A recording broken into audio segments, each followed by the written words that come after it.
Okay, so welcome back to the Dragons Den.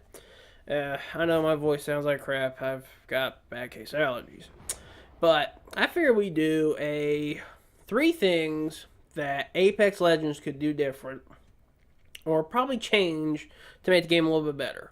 It's kind of like a review. Now we're going to be talking about the map and the guns, and we're going to start off with our ordnance. And the first thing I'm going to honestly talk about, because they don't give us any of these, is the lack of them, that we only get three options: regular grenade, arc star, it's kind of like a sticky EMP, and a thermite. Horizontal wall of flames. What the hell was that? That's what that was. Fuck, dude. How the hell do you go out of sync with that? That's another damn thing. Why the hell are the servers so shit? Okay, back to where we was. Let's explore that way. We are now back here, back in the thing. Okay, medkit, back to grenade. Where were we? Give me the weapon menu. Here we go. We now have just the two choices, even though that one's just this. You know, we're missing a lot of things here, like an actual Semtex grenade and a flashbang. I understand why we don't have a smoke grenade, because that kind of negates Bangalore's one of her abilities. So I understand why we don't have a smoke grenade, but we kind of need a concussion, which is kind of guess the EMP. Though the EMP's main objective is to, it doesn't really blur your vision. It's more or less slows you down and eats your shield up. So we kind of do need an actual concussion grenade that will just, blur vision, do the Call of Duty thing. Now, let's talk about the grenade here, and the ability that you can't cook them. Oh shit, I didn't mean to do that. But anyway, see how long that sucker rolls? The fact that you can't cook, I could run to that, which means if that landed near me, I could have ran away from this. Okay? That's bad. I mean, the fact that you can't cook kind of negates the ability that, having grenade does. Needs to be fixed. Now, the second thing about the grenades I'm going to talk about is this here, incendiary nade, which actually says incendiary nade. How about that? Well, as you can see here, nice, stream of fire. Of course, this thing does 4 damage a piece. It kind of looks like you spilled orange juice on it. But it does 4 damage. That's it. It burns a long time, but once you get out of it, your burn effect kind of dissipates after 1 to 2 seconds. Which means at maximum, unless somebody's dumb enough to stand in it, you're only getting a quick 4 to 5 damage. It won't actually hurt the player until it eats through the shield. And this is a thermite grenade, as in something that eats metal. As in real life, there'd be a hole here. But I know what you're thinking. Are you trying to apply real-world physics to a game?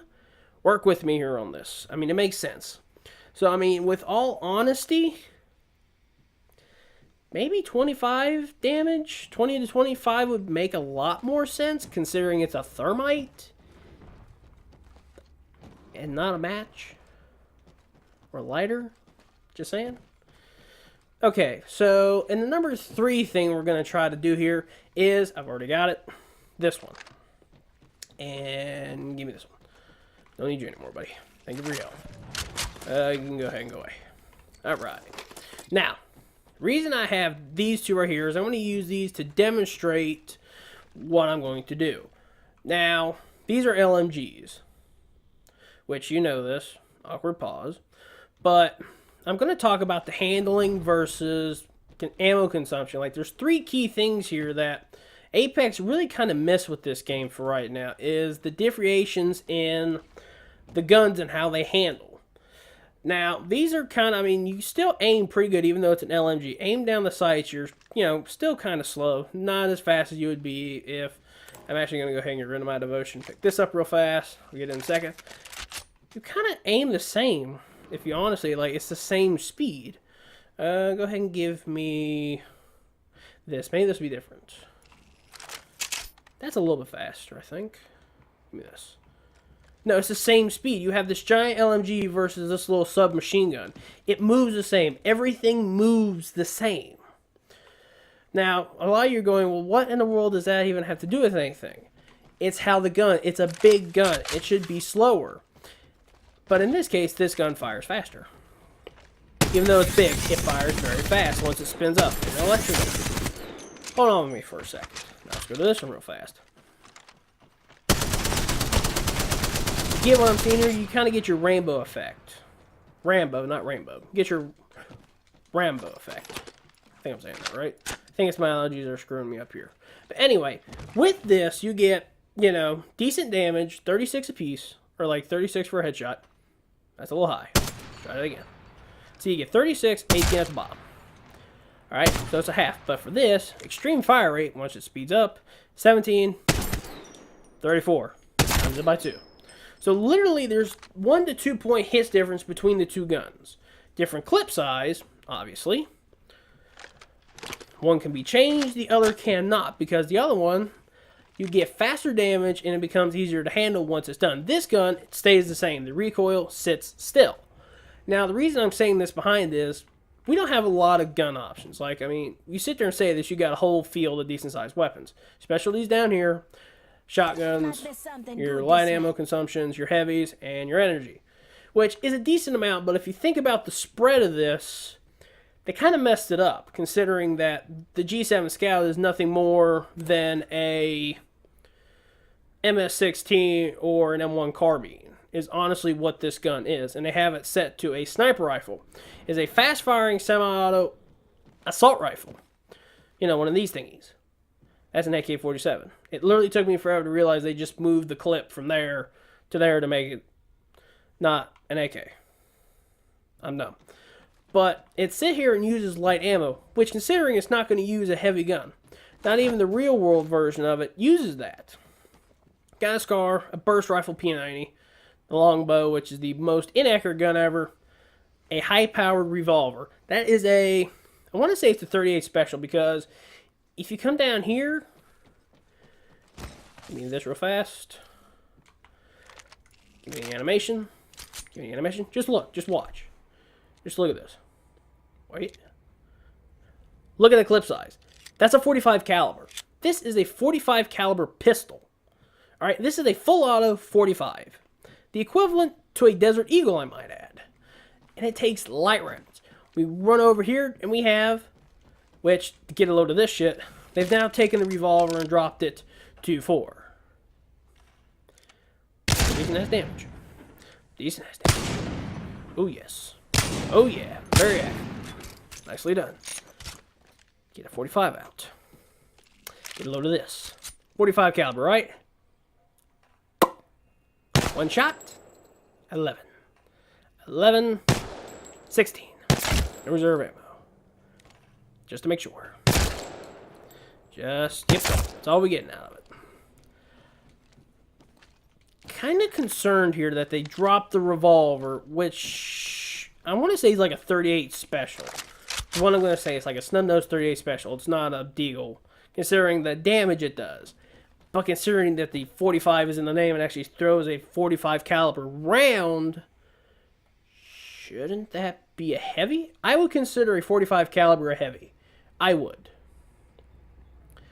Now, I kind of got off track here with what I was meaning by the weapon differences and whatnot. But I had to kind of clear that up because that's a thing they need to fix. They need to fix that shit. That's a little bit ridiculous. That the differentiation between the guns, that they all handle the same. I mean, there's slight recoil differences, but your movement's the same. Like, you don't get the feeling of a heavy gun. You don't get the feeling of the, the M60 here, or the Devotion, which is the M24G, I think. That says M600, so I'm thinking it's supposed to be an M60. I really am. It looks like one. Sort of. But, I mean, you don't get the feel of them. Like, it's very lacking in feeling. Like, the feelings of the guns are very, very basic. The recoil changes, yes. But we're missing a lot at the same time of differences within the guns. That, I mean, we got the AK down there. This makes sense. I don't understand why the SCAR Hemlock here is the 3-round burst. I don't know why they made the P90, the Prowler, a 5-round burst. I don't understand this. I don't quite understand why they do this. Why they even made this a sniper. It's just a semi-auto assault rifle, or it's just a semi-auto rifle. It's not it's not something I would go sniping with.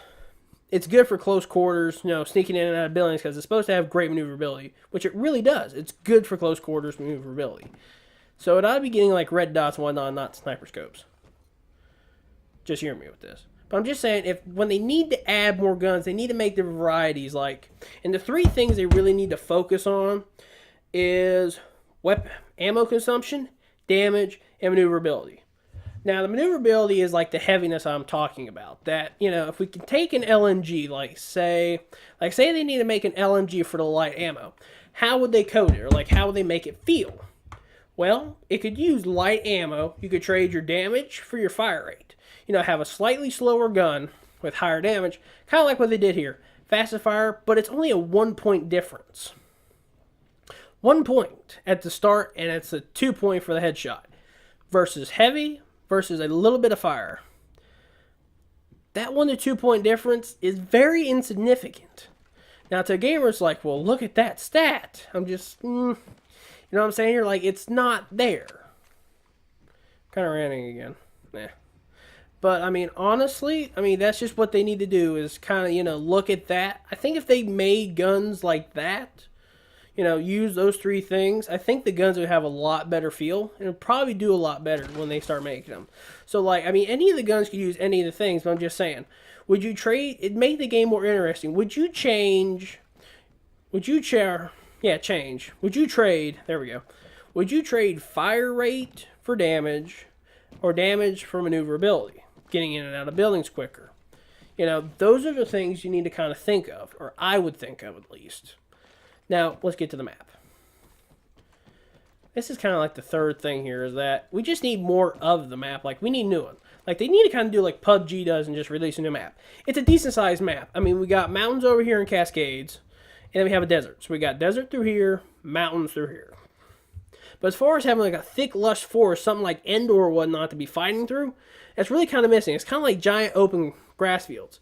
I'm just saying, they could have done a lot more close quarter stuff other than just the buildings. You could have trench warfare, which granted over here in No Man's Land, you kind of do get that because there's nothing out there. You do have the swamp right here, but it's kind of over, it's in the mountains. I'm trying to set my controller down, not use my thumb. It's not working. But, you have this. The map's very decent size. But there's a lot in it, don't get me wrong, there's a lot to it. But I'm still saying that it needs a decent amount done to it. Needs more climate, if you know what I mean. Maybe some snow caps, some difference in terrain. Maybe some more mud, desert, maybe Sahara, maybe an Iceland. You know what I mean? It needs to be changed. I think if they gave those 3 things a look at, I honestly do think Apex would be a hell of a lot better. I really do. Thank you guys for watching this Apex review. I'm going to take a hike. This got boring. I'm not going to lie, the video got bad. Anyway, guys, thank you again. I'll see y'all on the